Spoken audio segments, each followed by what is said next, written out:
Aku mau berbuat yang bagus dan mulia. Tahu-tahu yang kriminal datang kepadaku. Tanpa aku sadari atau dengan setengah terpaksa aku melakukan yang dosa, yang kriminal ini. Coba ini rasul yang besar. Di sini kita tahu bahwa kalau bukan Tuhan yang menyelesaikan sifat dan dosa pribadiku, enggak ada yang bisa memberesin hidupku. Hanya Yesus saja. Amin. Sebab anak-anak Tuhan, saya ingin mengajak saudara, katakan bersama saya, Tuhan Yesus, tebuslah saya. Karena saya menyadari masa depan saya, hari tua saya bakal hancur kecuali Engkau menebus saya. Amin. Beri tepuk tangan yang baik bagi dia. Saudara yang kekasih, saya akan cut ini firman Tuhan pada bagian penebusan. Katakan, saya harus ditebus. Saudara, ini adalah satu hal yang penting sekali ya. Saya akan menyampaikan khotbah yang berbeda sore nanti. Tapi saya akan tuntaskan pada bagian terakhir dari khotbah saya. Itu sebab saya akan bawa Anda kepada tebuslah aku dan hidupkanlah aku. Saudara, setelah kita sadar Tuhan, perkaraku banyak. Karena kerusakan pribadiku, karena kerusakan dan kriminalitas luar sana. Maka aku tidak punya pilihan yang lain. Kecuali Engkau menebus aku.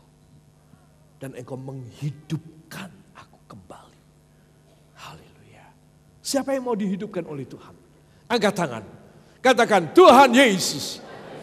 Tuhan Yesus. Pagi ini, hidupkanlah saya. Lepaskan saya dari perkara saya. Tebuslah saya melalui firman-Mu, oleh darah-Mu. Dalam nama Yesus, saya pulang baru.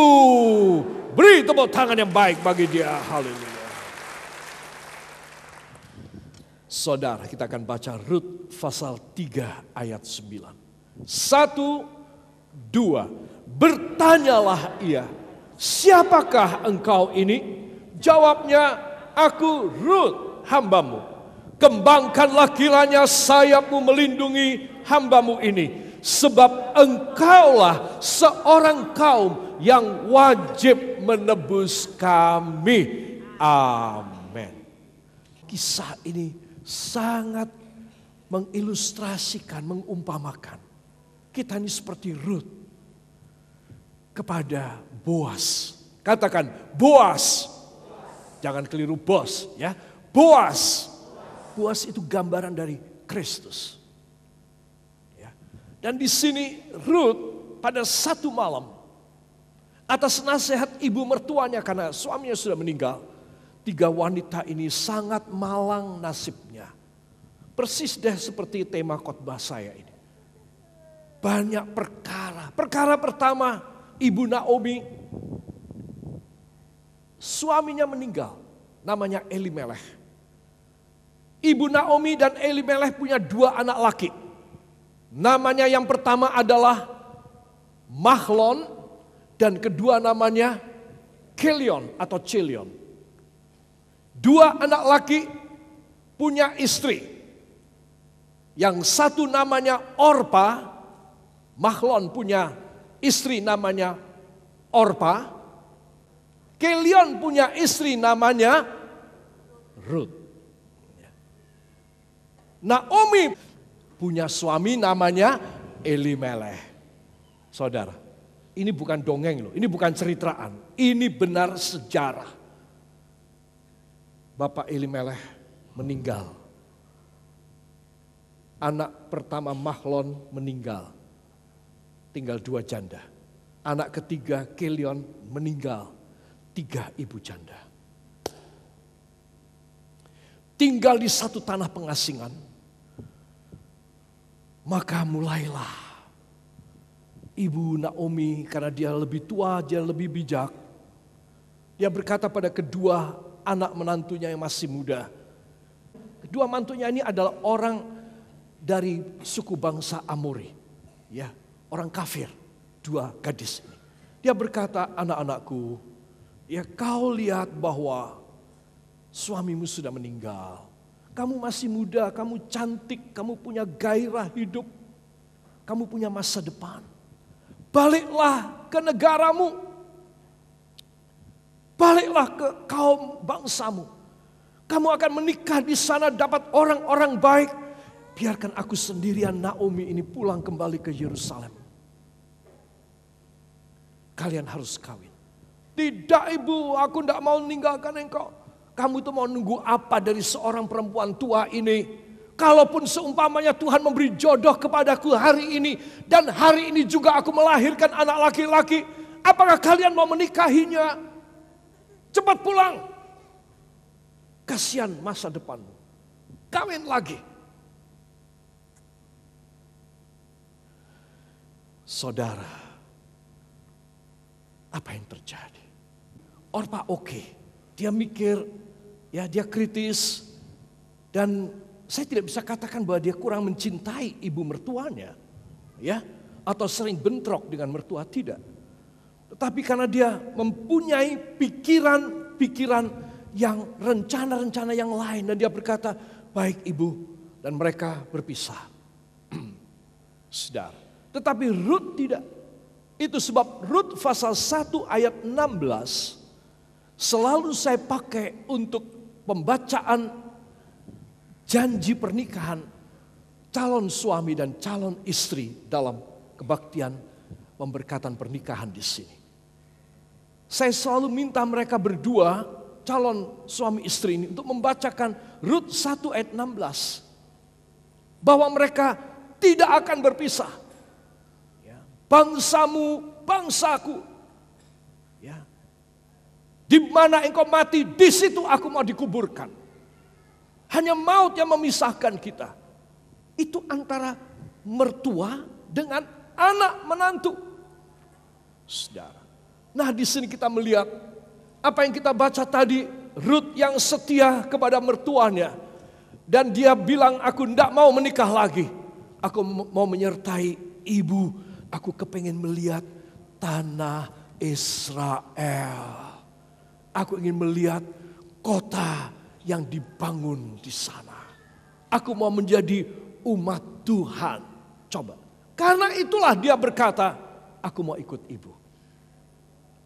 Ibunya berkata pada satu hari, di sini ada seorang namanya Boas. Boas adalah kita punya apa itu namanya? Kita punya family, kita punya relatif, kita punya family.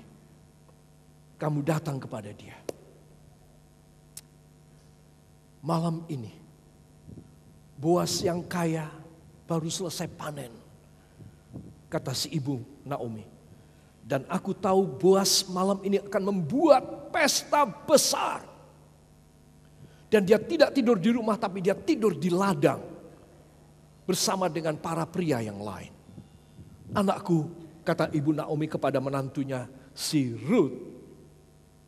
Anakku, malam ini kamu berhias yang cantik. Baju yang paling bagus kamu kasih parfum.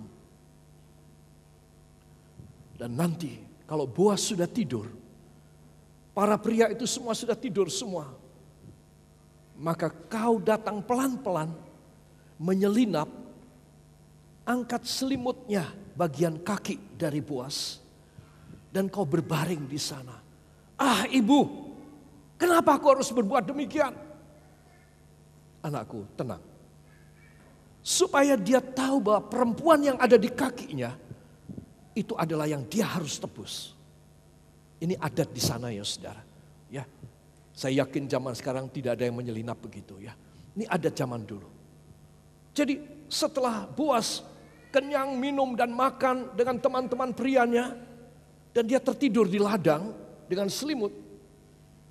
Maka menyelusuplah ini Rut di bawah selimut dan tidur di kaki daripada Boas. Tengah malam Menjelang pagi, kaki Boas,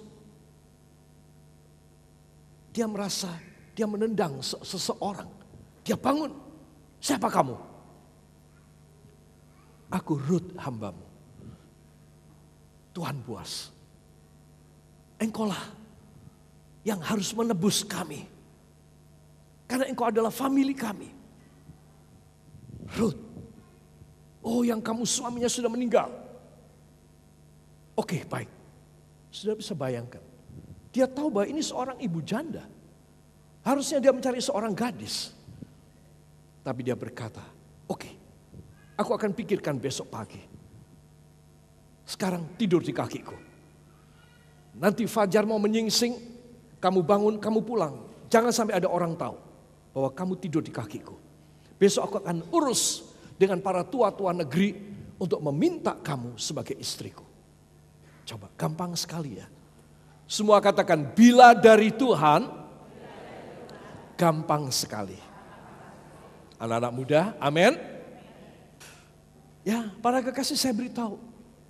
Kalau saudara sulit, serahkan kepada Tuhan. Kalau sudah waktunya Tuhan, gampang. Amin.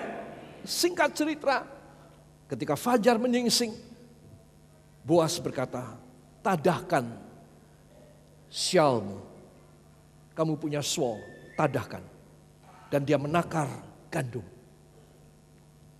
Penuh, dia punya selendang. Cepat pulang ke ibumu. Hari ini aku akan mengurus supaya aku bisa memperistri kamu. Coba. Para kekasih, semua katakan, Tuhan Yesus, itulah yang menebus saya dari keadaan saya yang malang. Dan dia akan memberi kehidupan baru. Menebus dan menghidupi saya.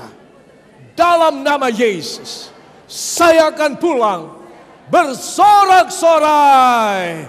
Karena perkara saya, problema saya, masalah saya, kemustahilan saya, keterpurukan saya diselesaikan dalam nama Yesus. Ucapkan terima kasih kepadanya. Terima kasih Bapa. Beri kemuliaan yang baik bagi dia. Haleluya. Terima kasih Bapa. Hamba percaya kami akan pulang. Perkara kami sudah selesai. Kami Engkau tebus dan Engkau menghidupkan kami. Diberkatilah saudara. Dan terimalah berkat yang luar biasa. Hanya di dalam nama Tuhan Yesus Kristus, Juru Selamat.